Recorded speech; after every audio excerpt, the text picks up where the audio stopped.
asalaamaaleykum mbokki turfis yi asalaamaaleykum mbokk yi seetaan seen course ñi ngi leen di nuyu bu baax a baax ci seen YouTube mag bi nga xamante ni moom la ñuy wax seen course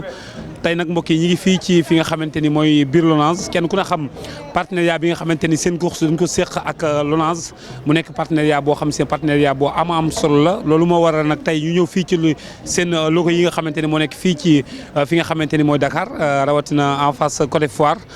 fekk si fi directeur général bu Lonase ak employé mi tey ci lu am solo li nga xamante def nañ ko ñu bokk ci dëkk bi mi bokk ci li defar dëkk bi dafa am solo trop tey loolu la Lonase def Lonase kenn ku nekk gis na ni saa su ne lépp loo xam si développement au Sénégal la lépp loo xam si luy jëmale Sénégal kanam la Lonase mi ngi ciy dugal loxoom ak Toussaint Manga bi nga xamante ni moo nekk ca bopp ba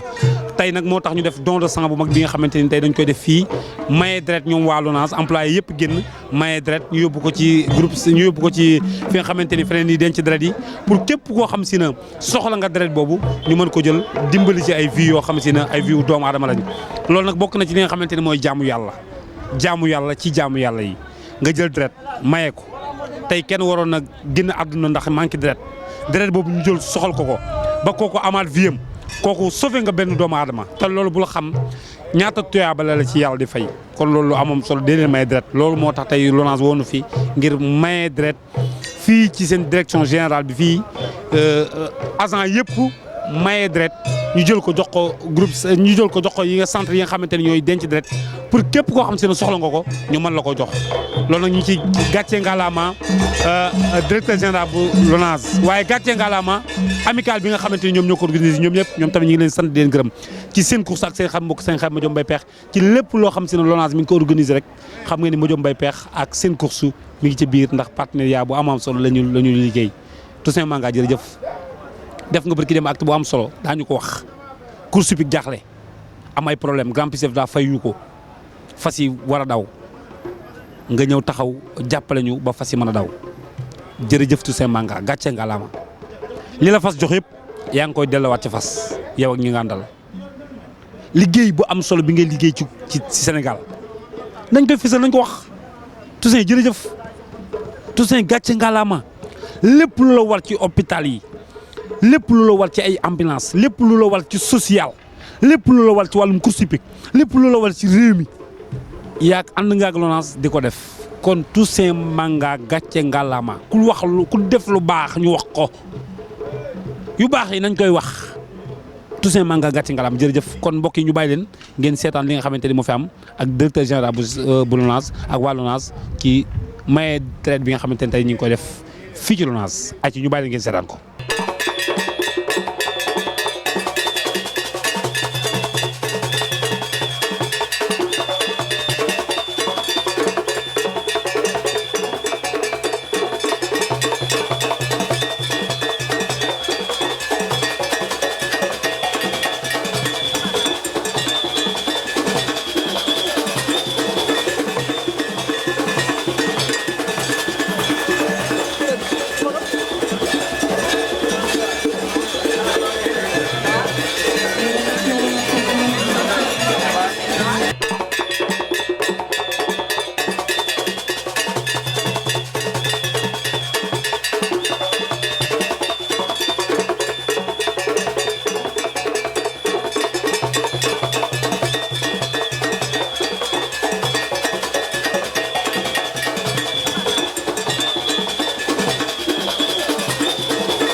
Bonjour à tous, Monsieur le directeur général, Monsieur le secrétaire général, Monsieur le coordonnateur de la direction générale, Messieurs les conseillers spéciaux, Messieurs les conseillers et les directeurs, chers collègues. Tout d'abord, nous tenons à remercier la direction générale de la Lonase, à sa tête le docteur Toussaint Manga, pour son engagement envers la solidarité. Il n'a ménagé aucun effort pour la réussite de cette journée. L'amicale des secrétaires de la Lonase, qui regroupe les assistantes et secrétaires de direction, a organisé cette journée don de sang pour pallier au déficit qui sévit à la banque de sang du Centre national de transfusion sanguine. Nous savons tous la situation que la situation est tendue au centre, avec les accidents de la circulation qui sont devenus récurrents ces derniers temps. Cette année, la 4e édition est organisée pour la première fois au siège de la LONASE. Nous remercions aussi le top management pour leur accompagnement, leur soutien. Nous remercions tous nos partenaires et toutes les bonnes volontés qui nous ont soutenus pour la réussite de cette journée. Et nous profitons aussi de l'occasion pour dire que la 5e édition sera organisée, on veut décentraliser dans les régions, sera organisée dans une région. Donc, nous sollicitons encore une fois votre soutien, Monsieur le Directeur Général, pour la réussite, Inch'Allah, quand on fera ça dans les régions. Et nos remerciements aussi vont à l'endroit des donneurs pour leur générosité. Et nous leur faisons savoir que leur don va sauver des vies. Et le centre vraiment en a besoin. Donc je profite aussi de l'occasion pour faire un appel à toutes les bonnes volontés, à tous mes collègues, de faire régulièrement un don de sang au centre pour pallier vraiment au déficit qui sévit là-bas. Parce que c'est un déficit récurrent et vraiment nous souhaiterons que cela se résorbe. Donc je vous remercie. Je voudrais commencer par saluer l'ensemble des agents et top management ici présents. Saluer aussi l'ensemble des journalistes pour leur mobilisation. Saluer toute l'équipe d'animation ici présente et exprimer ma fierté à l'endroit de l'amicale des secrétaires de la LONASE, leur exprimer mes félicitations puisque nous sommes à la 4e édition de don de sang que l'amicale organise. Et cette belle initiative de solidarité démontre combien au sein de l'amicale, les membres ont un cœur plein d'humanisme. Nous savons tous que nous nous acheminons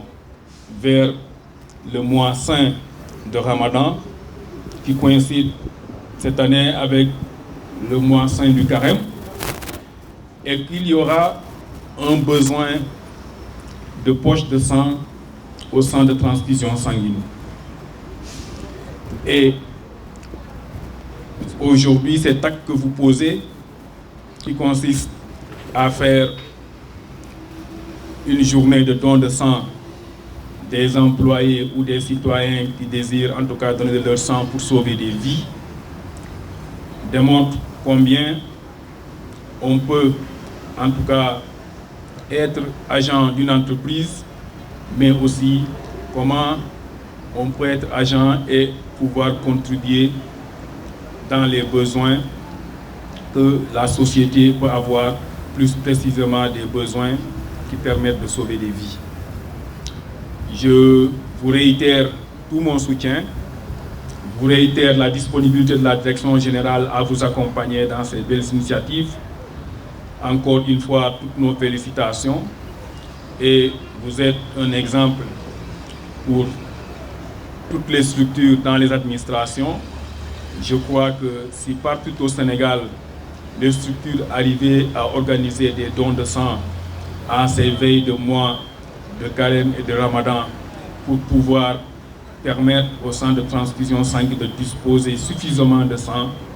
je crois que nous arriverons à sauver énormément de vies. Encore une fois, félicitations à l'amicale et nous nous exprimons toute notre fierté. maa ngi leen di nuyu di leen gërëm di leen sant seen teewaay fii di nuyu journalistes yi fi ñëw yëpp di nuyu ñi fi nekk ci animation bi di gërëm amicale des secrétaires de la LONASE di leen wax suñu fierté ci seen taxawaay ren jii ñi ngi organiser seen 4e édition de don de sang ñëpp xam nañu ni ñu ngi jublu ci weerum koor te mu nekk weer bu sell waaye léeg-léeg ak koor gi mun a am ay jafe-jafe am disponibilité poche de sang ci centre de transfusion waaye saa ñu jubloo si weer bi rek amicale bi à titre préventif de organiser en tout cas journée don de sang pour mën a permettre centre de transfusion sanguine mën a am suffisamment de poche pour que bu ñu duggee ci weer gi jafe-jafe yi mënti am si lépp lu mbirum deret ci accidenté yi ak ñeneen ñoo xam ne dinañ ko soxla centre bi bañ a am ay difficultés te loolu dina mën a tax ñi mën a sauver ay vies humaines mais wax rek ne lu ñuy def nii en tout cas acte bu noble la wane na ni am nañu beaucoup d'humanisme si ñoom seen association bi te ñëpp ñu ngi koy rafetlu te ñoom war nañu mën a nekk exemple partout au Sénégal ci entreprise yi bu ñu jubloo si en tout cas weer bu mel nii ñu taxaw jàppale centre de transfusion sanguine mu mën a am suffisamment de poche ku wax nag don de sang moom jàppal ni chaque poche bi nga joxee yaa ngi sauver vie humaine en tout cas ma leen di féliciter di leen wax ni suñu disponibilité direction générale pour accompagner leen taxaw leen wax leen ni incha allah déwén comme nee nañ dañ koy décentraliser ñu koy rafetlu tamit dinañ leen accompagner si initiative yooyu en tout cas encore une fois merci à l'amicale des femmes de la LONASE maa ngi leen di remercier